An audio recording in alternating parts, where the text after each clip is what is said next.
So this woke politics era that we're in, where you have Disney, for instance, lecturing the American public, but they'll do whatever China wants, basically. And let me give you, by the way, a shout-out, a positive thing here. Did you see the story? Sony refused to take the Statue of Liberty out of the new Spider-Man movie, and as a result, Sony, which is a Japanese company and has no love lost for China, as a result, they wouldn't allow the new Spider-Man movie to be released in China, but Sony stood up more for America, I think. Is that not true? You don't buy it? I've heard, and this, I don't know, this is just based on what I've been reading, but that it actually would have been super expensive to do that. So you're not giving them the benefit of the doubt here?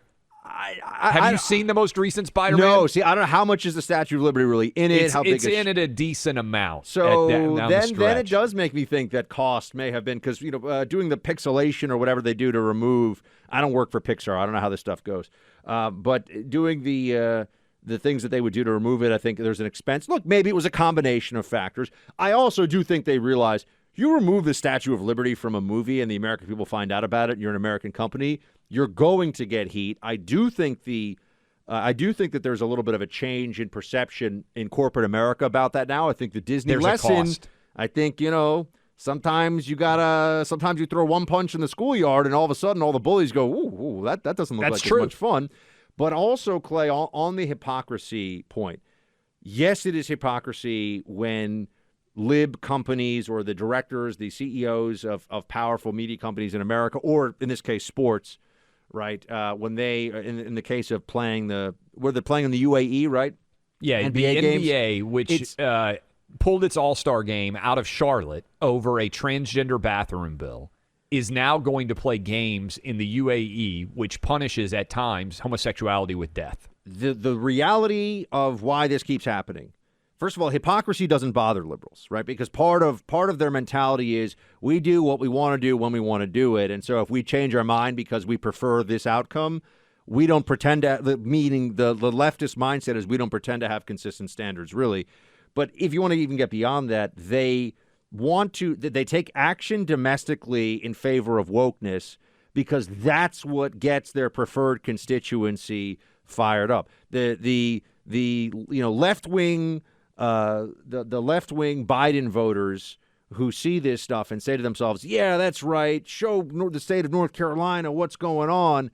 They don't care about what happens in China. They don't care about human rights in China. It's all just virtue signaling to them. It doesn't really matter.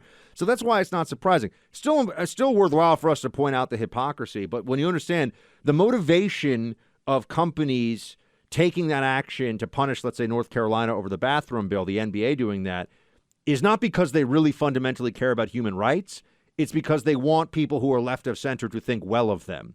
And it doesn't have the same calculation for what's going on in China every day. It's not really about human rights. It's about virtue signaling.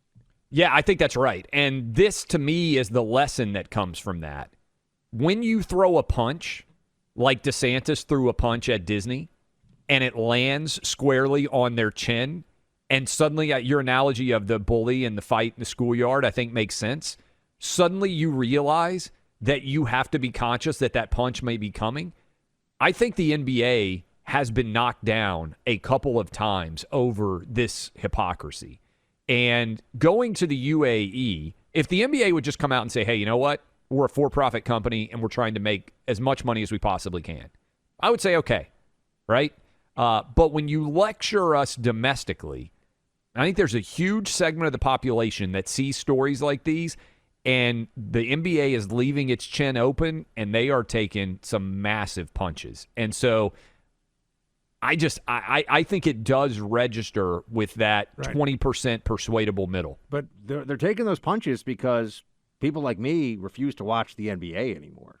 That's a part of this, is that conservatives have finally said, and it's even more of just a content consumption decision, I think, than one that you think of as overtly political. I'm not saying I'm a part of a boycott or I was a huge NBA watcher for a long time, although I did actually grow up watching NBA games pretty regularly. But they just annoyed me too much after a while with this stuff, with the nonsense, with the standing in the middle of the court with the hoodies up and all the social justice stuff, and then of course the same thing at some level with the NFL. The reason that this has changed, the reason the calculation has changed, is that a lot of people, including people listening to this show, have said, I'm just not going to support them anymore. And Yeah. so now that doesn't mean you can never support them, but it does mean that they have to feel, it's the same thing, right? You can cut your Disney Plus subscription, and if Disney puts out a statement in 6 months or a year or changes its behavior in a way that shows that they take the concerns of parents who, don't want this indoctrination stuff seriously, well, then, yeah, go to Disney, right? Go to Disney World. I mean, I know you just got back from Disney World, but I'm saying, there has to be We already had some the trip scheduled, but yeah, for one day. but you know what I mean. I'm saying Yeah. there has to be some cause and effect, right? It's meant to bring about a certain outcome, and we actually want Disney to be a company that's making great stuff for kids and allowing kids to have a lot of fun. But that means that the right has to have their voices heard too. That's all. It can't just be that the left boycotts, the left mobilizes, they get their way with all this stuff. And I think it's been true in sports. It's now true in really all aspects of entertainment media. It's all over the place.